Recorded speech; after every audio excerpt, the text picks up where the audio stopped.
Assalamualaikum teman-teman dan selamat pagi Dewan Juri. Apa kabar hari ini? Sudah pasti sehat kan? Perkenalkan, nama saya Elisa Kalista.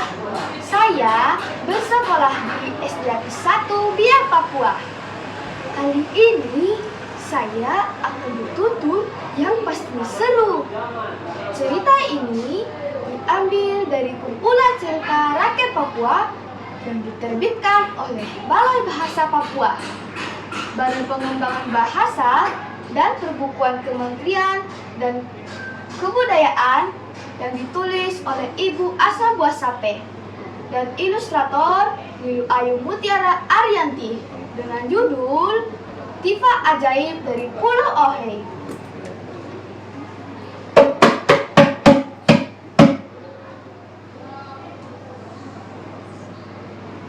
Alkisah, dahulu kala di sebuah kampung yang berada di tengah Danau Sentani yang bernama Pulau Ohei, hiduplah seorang Odofolo atau kepala suku bernama Ohei. Ia memiliki sebuah tifa ajaib yang dalam bahasa Sentani disebut hamawaku atau tifa makanan.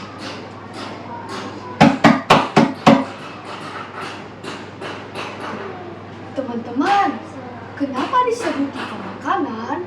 Karena bunyi tabuhan tifa ini dapat mengundang masyarakat untuk berbondong-bondong mengantarkan makanan. Suku heran tahu bahwa ketika tifa ditabuh, berarti pesta adat akan segera digelar. Masyarakat merasa terpanggil untuk mendatangi suara tabuhan tifa hamawaku. Dengan membawa beraneka ragam hantaran, ada masyarakat yang terpanggil untuk menyerahkan makanan. Ada pula yang merasa terpanggil untuk menyerahkan manik-manik, kapak batu, dan benda-benda berharga lainnya. Kemasyhuran hamawaku kini telah tersiar ke segala penjuru Danau Sentani. Masyarakat di sekitar Danau Sentani begitu mengagumi kehebatan hamawaku sehingga mereka merasa sukarela memberikan makanan dan harta benda ketika hamawaku ditabuh. Teman-teman, kabar kehebatan hamawaku juga terdengar oleh masyarakat yang bermukim di daerah danau sebelah barat. Masyarakat yang tinggal di kampung Kuadeware merasa iri mendengar kehebatan hamawaku. Mereka merencanakan untuk merebut tifa tersebut.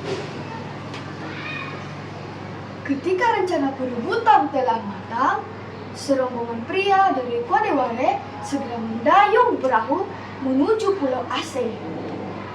Beberapa waktu kemudian, mereka hampir sampai di pulau. Pimpinan mereka merapal mantra untuk menidurkan seluruh penghuni pulau. Mantra ini disebut hobatan. Mantra itu langsung membuat seluruh penghuni pulau tertidur nyenyak. Teman-teman, hanya seorang nenek yang sudah tua renta yang tetap terjaga. Rombongan perebut itu segera menggeledah rumah Odofolo Aceh. Tidak lama setelah itu, mereka keluar sambil membawa hamawaku. Ketika keluar dari pintu rumah Odofolo, mereka digerogoki oleh nenek yang tidak terpengaruh oleh hobatan. "Hei, Odofolo, bangun!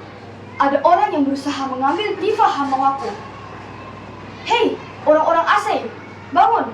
Orang-orang Kuadeware datang mengambil hamawaku," teriak sang nenek. Rombongan itu kaget mendengar dan melihat seorang nenek yang teriak membangunkan masyarakat Aceh. Pimpinan rombongan kemudian segera merapal hobatan untuk menidurkan nenek dan setelah itu berteriak dengan nyaring, "Wahai nenek tua, apa yang kau katakan, sekarang kau juga tidur. Langsung saja nenek tertidur dengan pulas. Secara leluasa, rombongan itu meninggalkan Pulau Aceh dengan penuh kemenangan. Ketika rombongan hampir mencapai salah tempat Pulau Ajau terletak di Sentani Tengah, Ondofolo terbangun dan menyadari bahwa ada penyusup. Ia segera membangunkan masyarakat untuk mengajari para penyusup yang mengambil Hamawaku.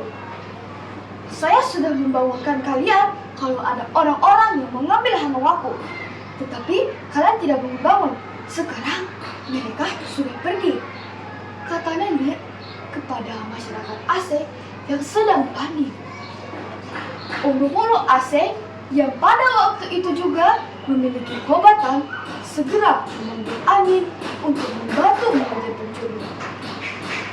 Maka datanglah angin selatan menderu-deru mengejar perahu para penyusup dengan membawa Tifa. Melihat ada angin selatan yang mengejar dan menimbulkan gelombang besar, pimpinan rombongan menyuruh teman-temannya terus mendayung dan menjaga keseimbangan. Perahu terus melaju sambil berbelok ke kiri dan ke kanan karena dikejar oleh angin selatan.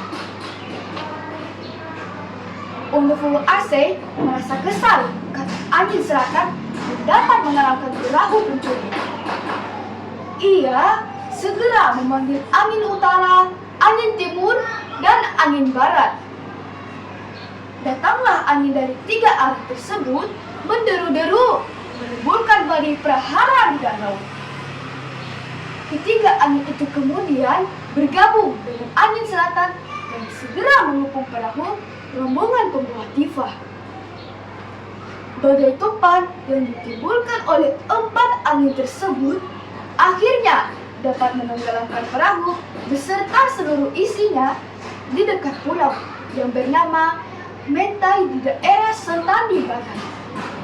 Nah, teman-teman, setelah tenggelam, perahu dan Tifa berubah menjadi batu. Dan sampai saat ini, Tifa yang telah menjadi batu yang kita dapat jumpai ketika berkunjung ke Kuadaware. Ada batu yang menyembul di dekat Pulau Mentai. Masyarakat meyakini bahwa itu adalah Hamawaku dari Pulau Aceh.